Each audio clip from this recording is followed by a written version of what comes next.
اسلام میں تین جہانوں یعنی ایک جہاں ہم موجود ہیں اور ایک عالم برزخ آخرت، اور عالم برزخ کو قبر کے ساتھ منسلک کرتے ہیں، مگر وہ تو جہاں ہی اور ہے۔ اس کے متعلق ذرا وضاحت فرما دیں۔ جوید احمد غامدی صاحب نے اس کی وضاحت فرمائی ہے، لیکن وہ حدیث پر بحث کرتے ہیں۔ حدیثوں کو تو چھوڑ دیں جی، میں نے تو 10 قرآن سے آیات پیش کی ہیں میرے بھائی، آج سے 10 سال پہلے میری اس پہ ویڈیو ریکارڈ ہو چکی ہے۔ مسئلہ 117A عذاب قبر سے متعلق 10 آیات، اور 117B عذاب قبر سے متعلق 17 صحیح الاسناد احادیث، اکثر بخاری اور مسلم سے ہیں۔ اس میں وہ میں نے دونوں کو الگ اس لیے کیا تھا کہ اگر کسی کو حدیث سے کوئی چیڑا ہے تو وہ پہلے والا لیکچر دیکھ لے، اس میں نے قرآن سے مقدمہ کلیئر کیا ہے۔ مقدمہ یہ ہے کہ قرآن برزخ جو ہے نا ان سین بیریئر کو کہتا ہے، اور قبر برزخ میں داخل ہے۔ اس کی وجہ یہ ہے وَمِن وَرَائِهِمْ بَرْزَخٌ إِلَى يَوْمِ يُبْعَثُونَ، مرنے سے لے کے آخرت کے دن تک برزخ ہے۔ اب یہ کہنا کہ جی آخرت میں عذاب ہوگا چونکہ حساب و کتاب آخرت میں ہے، تو یہ اصول بھی میں نے ان کا قرآن سے توڑ دیا ہے۔ قرآن میں تو عذاب کی 4 قسطیں بیان ہوئی ہیں۔ نمبر 1 دنیا کی زندگی میں، سورہ سجدہ میں، کہ تمہیں دنیا کی زندگی میں عذاب دیں گے تاکہ آخرت کے پوائنٹ آف ویو سے تم اللہ کی طرف پلٹ آؤ۔ نمبر 2 جو سورۃ الانعام میں باقی صورتوں میں آیا کہ جو گناہگار ہیں ان کی موت کے وقت ان کے چہروں اور پیٹھوں کے اوپر ہتھوڑے مارتے ہیں فرشتے۔ ابھی آخرت کا دن تو قائم نہیں ہوا تو ان کا حساب کتاب تو ہوا ہی نہیں، عذاب یہیں شروع ہو گیا۔ اور تیسری قسط وہ بھی قرآن میں آیا کہ فرعونی صبح و شام آگ پہ پیش کیے جاتے ہیں۔ اور چوتھی قسط جس کو سارے مانتے ہیں وہ آخرت میں حساب و کتاب کے بعد ہے۔ یہ جو تیسری قسط ہے نا کہ فرعونی صبح و شام آگ پر پیش کیے جاتے ہیں، حالانکہ بھی آخرت قائم نہیں ہوئی، اس کو امام بخاری نے صحیح بخاری میں چیپٹر کی ہیڈنگ بنایا ہے۔ عذاب قبر کا جو چیپٹر بند ہے نا اس کے اوپر انہوں نے یہ آیت لکھی ہے کہ یہ آیت ثبوت ہے کہ عذاب قبر برحق ہے۔ قبر اس لیے بولا جاتا ہے کہ عمومی بات ہے، قرآن میں نہیں ہے اماتہ فاقبرہ، انسان مرتا ہے اور اسے قبر ملتی ہے، تو کیا ساروں کو قبر ملتی ہے؟ تو قرآن جھوٹا ہو گیا کیا؟ نعوذ باللہ، نہیں، عموماً قبر ملتی ہے۔ وہ قبر مچھلی کا پیٹ بھی ہو سکتا ہے، شیر کا پیٹ بھی ہو سکتا ہے، سمندر کی گہرائی بھی ہو سکتی ہے، زمین میں راکھ کا بکھرنا بھی ہو سکتا ہے، ایئر کریش میں راکھ کا بکھرنا بھی ہو سکتا ہے، یہ ساری قبریں ہی ہیں، اس لیے اس کو کمبائنڈ آپ برزخ کہتے ہیں۔ ٹھیک ہے، تو اس کو جھگڑا کرنے کی ضرورت نہیں ہے۔ آپ غامدی صاحب کو یا مجھے چھوڑیں، قرآن و سنت کے دلائل کی بات کیا کریں، وہ آپ ویڈیو دیکھ لیں۔ قرآن میں متشابہات اور حروف مقطعات کی قیامت تک کے انسانوں کے لیے دعویٰ کو مشکوک نہیں کر دیتی؟ کیا اس طرح کی آیات سلمان رشدی جیسے فتنوں کا باعث نہیں بنتی؟ آپ کو پتہ ہی نہیں ہے کہ سلمان رشدی کا مسئلہ کیا تھا۔ اس سلمان رشدی کا نام لے کے ہی آپ نے معاملے کو خود ایمبیگوس کر دیا۔ سلمان رشدی کو تو یہ مسئلہ ہی نہیں ہے، نہ متشابہات سے نہ حروف مقطعات سے، اس کا تو مقدمہ ہی کچھ اور ہے، اس کا مقدمہ قرآن پہ تو نہیں ہے، اس کا مقدمہ تو احادیث کے پوائنٹ آف ویو سے وہ چیز ہی کچھ اور ہے۔ سلمان رشدی کی کتاب سٹینک ورسز کے اوپر میں نے پوری ویڈیو ریکارڈ کروا دی ہے، وہ آپ دیکھ لیں۔ پہلے تو آپ سمجھیں اس کا مسئلہ کیا ہے۔ یہ متشابہات اور حروف مقطعات تو چیز ہی کچھ اور ہے، اس کو تو کبھی بھی کسی نے تختہ مشق بنایا ہی نہیں ہے۔ متشابہات ہی ہوں گے نا میرے بھائی، لیسا کمثلہ شیء، اللہ کی مثل جب کوئی شے ہی نہیں ہے، ہم آپ کو کیسے اللہ کی کوئی مثال بیان کر سکتے ہیں؟ متشابہ آیات کا مطلب کیا ہے پہلے یہ سمجھیں۔ متشابہ کا مطلب یہ نہیں کہ شک میں ڈالنے والی، متشابہ عربی میں کہتے ہیں ریزمبلنس، ملتی جلتی چیز۔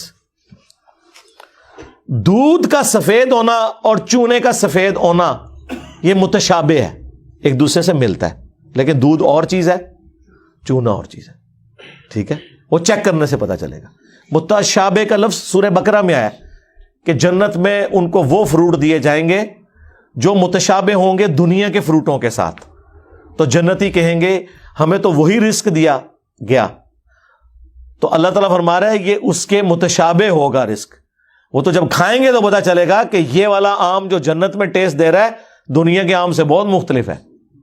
اچھا، دیا کیوں جائے گا؟ اس کے پیچھے ریزن یہ ہے کہ دنیا میں آپ دسترخوان پہ بیٹھے ہوئے سب سے پہلے اس چیز کو ہاتھ ڈالتے ہیں جس سے آپ فیملیئر ہوں۔ میں لا کے آپ کے سامنے کوئی عربی غذا رکھ دوں جو آپ نے کبھی دیکھی بھی نہ ہو اور آپ کو سخت بھوک لگی ہوئی ہے، آپ اس کو اپنی پلیٹ میں ڈالیں گے یا چکن قورمے کو اور بریانی کو یا مٹن قورمے کو ڈالیں گے؟ ہاں، کھا پی کے جب فارغ ہو جائیں گے پھر کہوں کہ چلو میں اے بھی ذرا چیک کر لواں، آخر میں اس کو رکھیں گے. اللہ کو اس بات کا پتا تھا. اللہ کہتا ہے کہ ہم جنت کی ابتدائی مہمان نوازی ان فروٹس کے ساتھ کریں گے جو دنیا میں لوگوں نے دیکھے ہوئے ہوں گے تاکہ انہیں وہ اچھے لگے. اگر جنت میں انار، کیلا، سیب، آم آپ کے سامنے آئے گا تو آپ کو اچھا لگے گا. اگر عجیب و غریب کوئی فروٹ آ گیا آپ کہیں گے ادھر ہی ہے نا، ایک راستے نہیں چلے، میں پہلے وہ کھاواں جس سے میں فیملیئر ہوں. وہ متشابہ ہوگا لیکن اس کا ذائقہ بالکل مختلف. تو آخرت کا دھندلا تصور دینے کے لیے دنیا میں اللہ نے ریزمبلنس والی چیزیں رکھ دی ہیں. حوروں کا تصور دینے کے لیے بیویاں رکھ دی، حالانکہ زمین آسمان کا فرق ہے. اچھا، آخرت میں اللہ تعالیٰ نے جنت کے فروٹ دنیا میں بھی فروٹ رکھ دیے. پھر اللہ کی جو اپنی صفات ہے، اللہ بھی دیکھتا ہے، ہم بھی دیکھتے ہیں، لیکن ہمارے دیکھنے میں اللہ کے دیکھنے میں فرق ہے. اللہ کا ہاتھ جیسا کہ اس کی شان کے لائق ہے، اور ہمارا ہاتھ ہم یوں بھی نہیں کہہ سکتے کیونکہ قرآن میں آیا لیس کمثلہ شیء، اللہ کی مثل کوئی شے نہیں ہے. اللہ کا عرش پر استوا فرمانا ہم اس کے لیے مثال دے ہی نہیں سکتے، جس طرح میں کرسی پہ بیٹھا ہوں، اللہ کی مثل کوئی شے ہی نہیں ہے. ٹھیک ہے، تو یہ ذہن میں رکھیں، یہ متشابہ ہے. تو یہ متشابہات کے بارے میں سورہ آل عمران کی آیت نمبر 7 ہے کہ قرآن کی آیات دو قسم کی ہیں، ایک محکمات ہیں اور وہ ام الکتاب وہی ہیں. قرآن خود کہہ رہا ہے کہ تم نے انہی آیات کو لے کے چلنا ہے.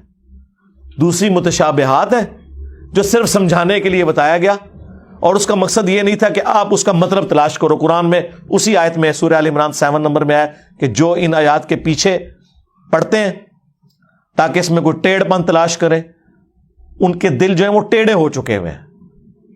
اور اہل ایمان کی نشانی یہ ہے کہ وہ کہتے ہیں سب کچھ ہمارے رب کی طرف سے ہے، ہم ان پر ایمان رکھتے ہیں، اور وہ اللہ سے دعا کرتے ہیں ربنا لا تزغ قلوبنا بعد اذ ہدیتنا وہب لنا من لدنک رحمہ انک انت الوہاب.